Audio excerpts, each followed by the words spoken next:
When Dune Part 1 came out in 2021, I thought it was good, a little bit overhyped. I wasn't seeing the high praise that so many other people saw. And then I saw David Lynch's Dune film from 1984, and it's definitely not as bad as a lot of people have said it is, but I totally understood now why Dune Part 1 was great. I understood why it was so difficult to try to make this into a movie. Without going too much into Part 1, it is a film that is fully realized and constructed on world building, and it looks grand. It ends on a note that might have left some people dissatisfied, including me, at the time at least. When the credits rolled, I was like, oh, that's a very weird spot to end it. But the sequel picks up immediately after the events of Part 1. We're following Paul and his mother Jessica as they join the Fremen, while the Harkonnens are still trying to get their spice. Or is it Harkonnens? I do not know. We watch Paul rise into a messiah that many of the Fremen believe is part of a prophecy, and just like the first part, this is a spectacle to watch, except this time there's a bit more action involved. It's not like a lot of typical action films where we understand the stakes, the geography, the perspectives, and obstacles. There are plenty of great action films that do that, but Dune 2 is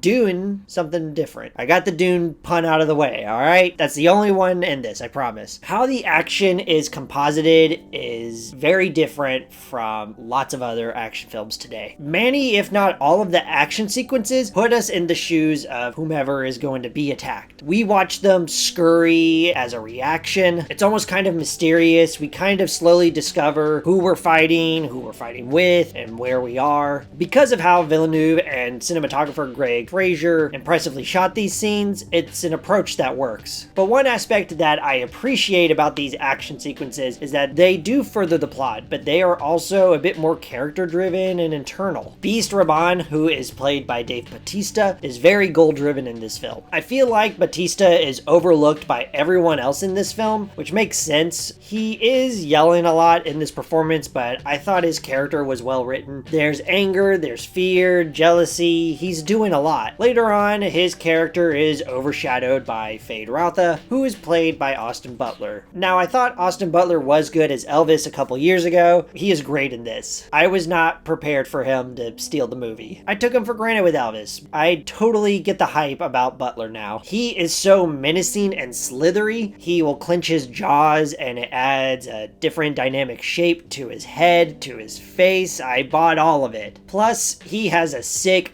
introduction into the film that is shot on infrared cameras, I believe, and then it's desaturated, if I remember that correctly. It's inventive, it's unsettling, it works as its own short film. There are plenty of great performances. Timothée Chalamet is also great in this. I do think there is growth and progression in this film compared to his character development in the first one. This might be a shock to some people, but I do think this is a film that probably could have been maybe just a little bit longer, and that is because the progression of Paul coming to acceptance as the Messiah doesn't feel as natural as it should be. It is not a real problem. Maybe when I rewatch this, that issue will go away. That is really my only gripe in this film. It is challenging because the story and Chalamet himself are trying to subvert that chosen one trope. I think it works overall. I just wanted a tiny bit more. But this does give great development to Zendaya's character, Chani. She wasn't in the first part that much, which makes sense for the story. In this film, however, she has a much bigger role. There's a sense that she is rebellious from the beginning of this film. She opposes the older lifestyles. She doesn't accept some of the changes that are happening around her. But also, Chani has some personality. She will be an intense warrior in one scene, and then later on, it's lovey-dovey high school crush type of acting. Javier Bardem is great in this. I wasn't expecting a lot of humor from him. It's not like the movie has a lot of setups and punchlines, but it's more so just how the character is written, how Bardem is playing this character that I found to be humorous. I could go on for all of the characters and actors, and I'll just say they are all terrific. It really feels like this whole ensemble understands the world they are in. I think a thankful aspect of that is the production. Just like the first one, you can feel the weight of everything. You can feel the weight of the ships. These mines that the Fremen are in feel very grand. It never once felt like the actors were standing on a green screen. Also, I enjoyed Hans Zimmer's score quite a bit.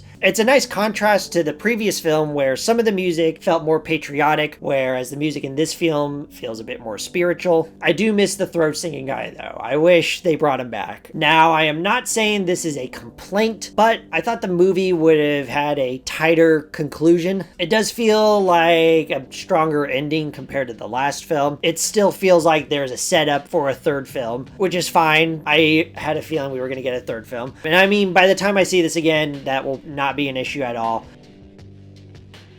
This is what happens when you have an auteur director who has a vision and a passion for what is being made. I feel like we get one blockbuster a year that is full of craft and has personality and it feels immersive. Maybe we're lucky if we get 2 a year. And I'm sure there might have been a couple notes from executives, but everything in this film feels planned out. And I'm not talking about setting up for 8 movies. I'm talking about production-wise. Nothing in this production feels rushed. That is why the effects look so good, because they were able to plan all of these shots accordingly and they had time to work on all of the details. Nothing felt like reshoots. A lot of people are saying this is our next Lord of the Rings, our next big franchise. And at first, the thought of this being our next Lord of the Rings kind of turned me away a little bit, but now I get it. It's a bigger story envisioned by one single director where it is clearly their vision and it feels like it could possibly change Hollywood today. And I mean, how often do we get a franchise like this where the quality is amazing? It feels like an actual movie and not just an event. It's touching on ideas like generational gaps, exploitation of systems, colonialism. It is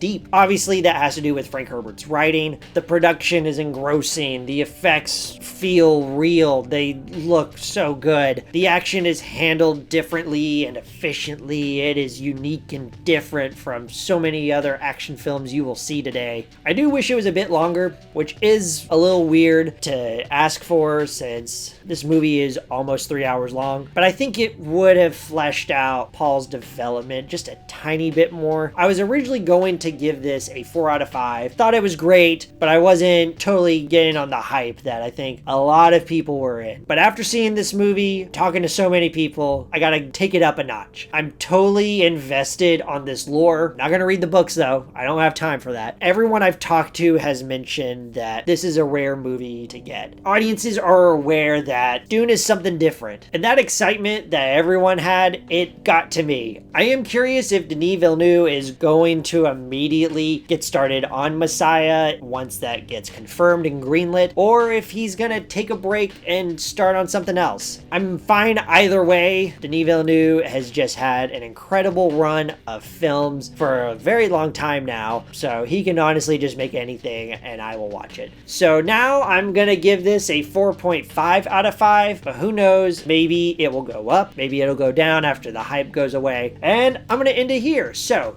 thank you so much for watching this. If you've made it this far, are you Dune pilled? Please like, comment, subscribe, do whatever you want. Make sure you exercise every day, drink your milk, and have a great day.